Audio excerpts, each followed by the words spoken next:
ሰላም ቤተሰቦቻችን የኢትዮጵያ የባንክ አገልግሎት ለውጭ ባንኮችና ኢንቨስተሮች በይፋ መከፈቱን የኢትዮጵያ ብሔራዊ ባንክ ይፋ አድርጓል። ለበርካታ ዓመታት በኢትዮጵያውያን ባለሀብቶች ብቻ ሲካሄድ የቆየው የባንክ ስራ አገልግሎት አሁን ለውጭ ባንኮችና ኢንቨስተሮች በይፋ መከፈቱን የኢትዮጵያ ብሔራዊ ባንክ ነው ያስታወቀው። በዘርፉ መሰማራት የሚፈልጉ የውጭ ባንኮችና ኢንቨስተሮች ማመልከቻዎቻቸውን ለኢትዮጵያ ብሔራዊ ባንክ ማስገባት እንደሚችሉም ባንኩ አስታውቋል። ብሔራዊ ባንክ ይህንን ያስታወቀው የውጭ ባለሀብቶች የባንክ ስራ ፈቃድ ለማግኘትና ለማሳደስ የሚያስችላቸውን መመሪያ ይፋ ባደረገበት መግለጫው ነው። አዲሱ መመሪያ የውጭ ባንኮች በኢትዮጵያ የውክልና ጽሕፈት ቤት ለመክፈት ማሟላት የሚያስፈልጋቸውን ቅድመ ሁኔታዎችም ይዘረዝራል። መመሪያው ብሔራዊ ባንክ ባለፉት ዓመታት ከተለያዩ ባለድርሻ አካላት ጋር ያደረገው ሰፊ የምክክር ውጤት እንደሆነ በመግለጫው ላይ አመልክቷል። የኢትዮጵያ መንግስት ለውጭ ባንኮችና ለኢንቨስተሮች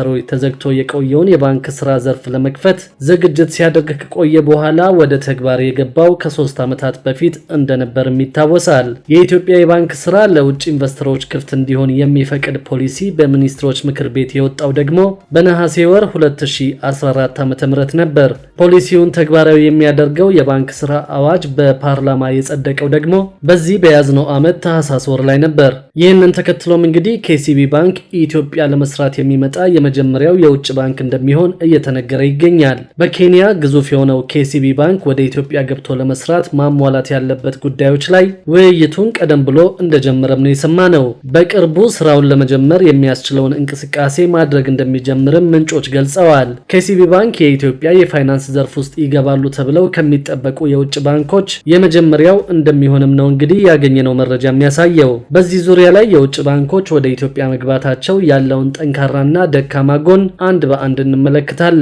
ይህንን ጉዳይ በዝርዝር ከመመልከታችን በፊት የት ሀገርና የት ከተማ ሆናችሁ መረጃውን እየተከታተላችሁ እንደምትገኙ እንዲሁም ደግሞ የውጭ ባንኮች ወደ ኢትዮጵያ መግባታቸው ይኖረዋል የምትሉትን ጠንካራና ደካማ ጎን በሐሳብ መስጫው ላይ ጻፉልን። ለመጀመሪያ ያህልም የውጭ ባንኮች ወደ ኢትዮጵያ መግባታቸው ያለውን ጠንካራ ጎን እንመለከታለን። በዚህ መሰረት እንግዲህ የመጀመሪያው የውጭ ባንኮች ወደ ኢትዮጵያ መግባታቸው ጠንካራ ጎን ተደርጎ የሚወሰደው እነዚህ የሚመጡት ባንኮች ከፍተኛ የሆነ ካፒታል መያዛቸው ነው። ይህ ማለትም እንግዲህ አዲስ ኢንቨስትመንት ኢትዮጵያ ውስጥ ይከፈታል ማለት ነው። ከዚህ በተጨማሪም እንግዲህ ሀገሪቱ ውስጥ ያሉ ባንኮች ያለባቸውን የካፒታል እጥረት የምናውቀው በመሆኑ እነዚህ የሚመጡት አዳዲስ ባንኮች ከፍተኛ የሆነ ገንዘብ ይዘው ስለሚመጡ ተበዳሪዎች በቀላሉ ገንዘብ ያገኛሉ ማለት ነው። ከዚህ ጎን ለጎን ደግሞ ለከፍተኛ የመሰረተ ልማትና ለኢንዱስትሪዎች የሚሆን ብድርም እነዚህ የውጭ ባንኮች በከፍተኛ ሁኔታ የሚያቀርቡበት እድል እንደሚፈጠር ይገመታል። ሌላው እንግዲህ የነዚህ ባንኮች መምጣት የሚጠቅመው ነገር ምንድነው?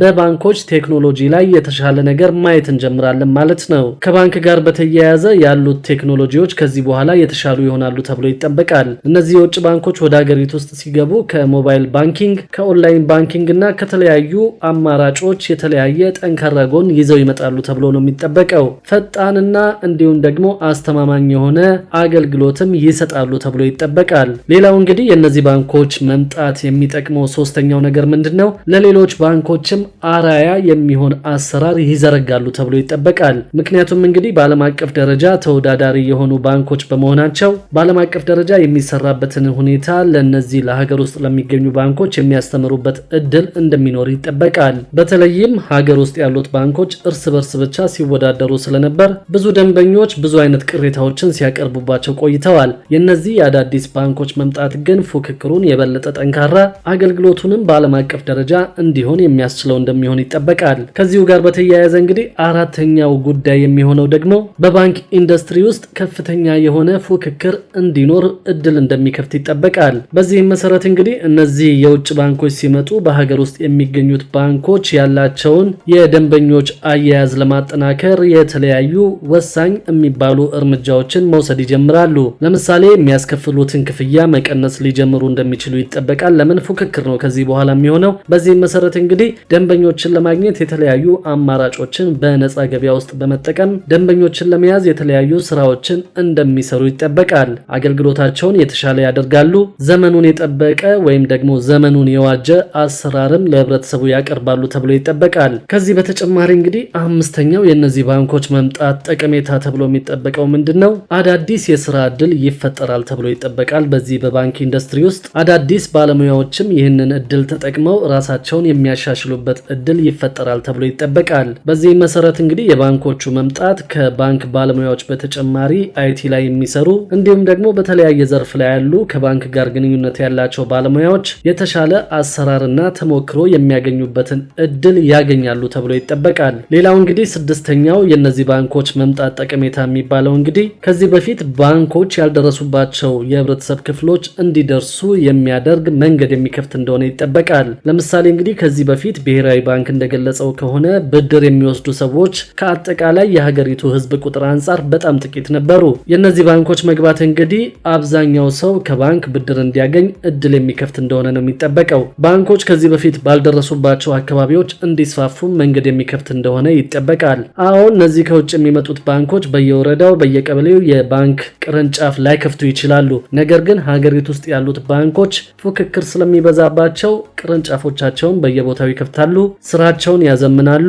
ትልልቆቹ ባንኮች የማይደርሱባቸው ቦታዎች ላይ እነዚህ የሀገር ውስጥ ባንኮች ማለትም ትንንሾቹ ባንኮች በስፋት እየገቡ ስራውን ይሰሩታል ማለት ነው። ሌላው በጣም ትልቁ የነዚህ ባንኮች መግባት ጠቀሜታ ምንድነው?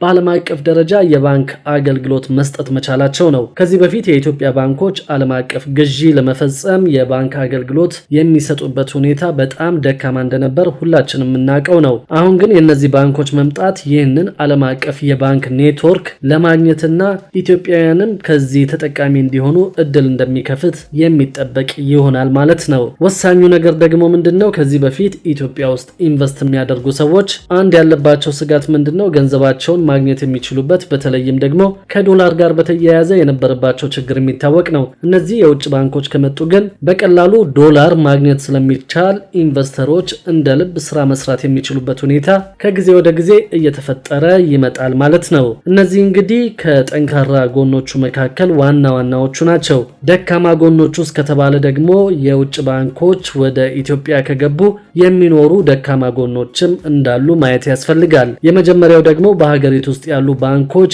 አደጋ ላይ ይወድቃሉ ተብሎ ነው የሚጠበቀው። እነዚህ ኢትዮጵያ ውስጥ ያሉ ባንኮች ከነዚህ ከዓለም አቀፍ ባንኮች ጋር የመወዳደር አቅማቸው ያን ያህልም እንዳልሆነ ሁላችንም የምናውቀው ነገር ነው። በዚህም ምክንያት እንግዲህ መፎካከር ስለማይችሉ ባንኮቹ ሊዋሃዱ፣ አንዳንዶቹ ባንኮች ደግሞ በውጭ ባንኮች ሊገዙ እንዲሁም ደግሞ መፎካከር የሚያቅታቸው ባንኮች ደግሞ ከውድድር ውጭ ሆነው ሊዘጉ እንደሚችሉ ነው የሚጠበቀው። ሌላው የሀገር ውስጥ ባንኮች እንግዲህ ከዚህ በፊት ትርፋማ መሆናቸው በየጊዜው እንደውም ትርፍ የማያስመዘግብ ባንክ እምብዛም አይታይም ነበር። ከዚህ በኋላ ግን ትርፍ የማግኘት እድላቸው በጣም እየቀነሰ ይሄዳል ማለት ነው። የውጭ ባንኮች ከፍተኛ ትርፍ የሚያገኙበት እድል ይኖራል። ይህ ደግሞ ምንድነው? ኢትዮጵያ ውስጥ ያገኙትን ትርፍ እነዚህ የውጭ ባንኮች በጊዜ ሂደት ከኢትዮጵያ ያስወጡታል ማለት ነው። እንደዚህ በፊቱ የሀገር ውስጥ ባንኮች ትርፍ አያገኙም። የውጭ ባንኮች ደግሞ ትርፋቸውን በደንብ ያገኛሉ። የሚያገኙትንም ትርፍ ከኢትዮጵያ ይዘው ይወጣሉ ማለት ነው። ሌላው የነዚህ የውጭ ባንኮች ችግር ተብሎ የሚነሳው ነገር እንግዲህ ምንድነው? ትኩረት የሚያደርጉት ትልልቅ ጉዳዮች ላይ ነው ተብሎ ነው የሚጠበቀው። ቅድም እንዳልኩት በየወረዳው በየቀበሌው ገብተው ላይሰሩ ይችላሉ። ዋናው ትኩረታቸው ደግሞ የሚሆነው ምንድነው? ትልልቅ ቢዝነሶች፣ ትልልቅ ኮርፖሬሽኖች ላይ እንዲሁም ደግሞ መንግስታዊ ጉዳዮች ላይ ሊሆን ይችላል።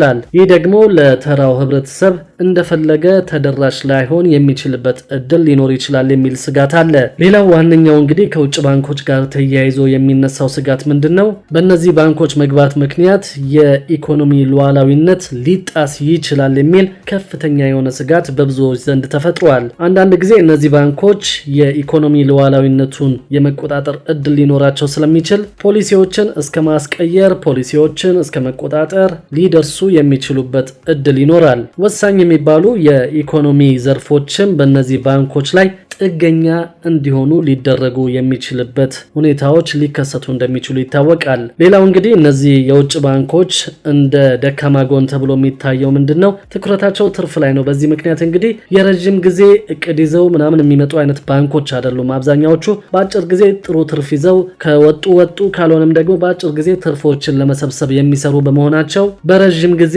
ሀገራዊ እድገት ላይ ትኩረታቸው ያን ያህልም ሊሆን ይችላል የሚል የብዙዎች ባለሙያዎች ማለት ነው ነው ፍርሃት ከወዲሁ እየተገለጸ ይገኛል። ሌላው እንግዲህ ቅድም እንዳለው እነዚህ ባንኮች ሲገቡ ወደ ዓለም አቀፍ ደረጃ ሰዎች በቀላሉ መገበያየት ይችላሉ፣ በቀላሉ ገንዘባቸውን ማዘዋወር ይችላሉ፣ የውጭ ምንዛሪ ማግኘት ይችላሉ እንዳለ ሁሉ በዓለም አቀፍ ደረጃ የሚከሰቱ የባንክ ችግሮች ኢትዮጵያ ድረስ ዘው ብለው የሚገቡበት እድልም በእነዚህ ባንኮች ምክንያት ሊከሰት እንደሚችል ነው የሚጠበቀው። ለምሳሌ እንግዲህ ወደ ኢትዮጵያ ይገባሉ ተብሎ ከሚጠበቁ ባንኮች አንደኛው የኬንያ ባንክ ነው። ይህ የኬንያ ባንክ እንግዲህ ኬንያ ውስጥ በሚፈጠር ምክንያት ከከሰረ ወይም ደግሞ ሰርቨሩ ተጥሶ ገብቶ የመረጃ መዝባሪዎች ገንዘቡን ከዘረፉ ኢትዮጵያ ውስጥ ያለው ነገርም ተያያዥ ስለሆነ አደጋ ሊኖረው ይችላል ማለት ነው። ከዚህ በፊት ሁሉም ኢትዮጵያ ውስጥ ያለ ሰው ኢትዮጵያ ውስጥ ያሉ ባንኮችን ብቻ ነበር የሚጠቀመው። አደጋም ቢመጣ ኢትዮጵያ ውስጥ ባለው ነገር ላይ ብቻ ነበር ትኩረት የሚደረገው። አሁን ግን ሌላ ቦታ የሚከሰት ነገርም እነዚህ ባንኮች ላይ ተጽዕኖ ያሳድራል። ይሄ ደግሞ በሀገርም በእያንዳንዱም ሰው ላይ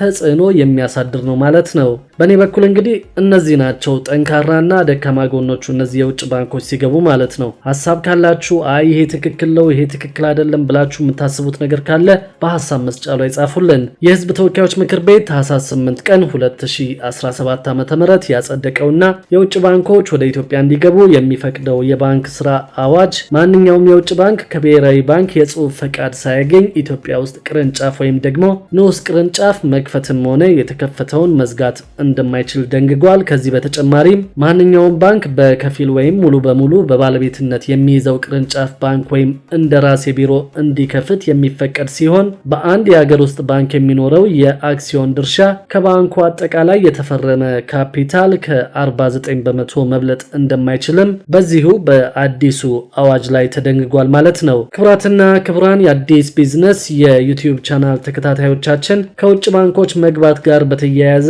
ያዘጋጀንላችሁ መረጃ ይህንን ይመስላል። ይህንን ቻናል ሰብስክራይብ ሳታደርጉ የምትከታተሉ ከሆነ ቢዝነስና ተያያዥ ጉዳዮችን በተመለከተ አዳዲስ መረጃ ለማግኘት የዩቲዩብ ቻናሉን ሰብስክራይብ በማድረግ ቤተሰብ እንድትሆኑም በትህትና እንጠይቃለን።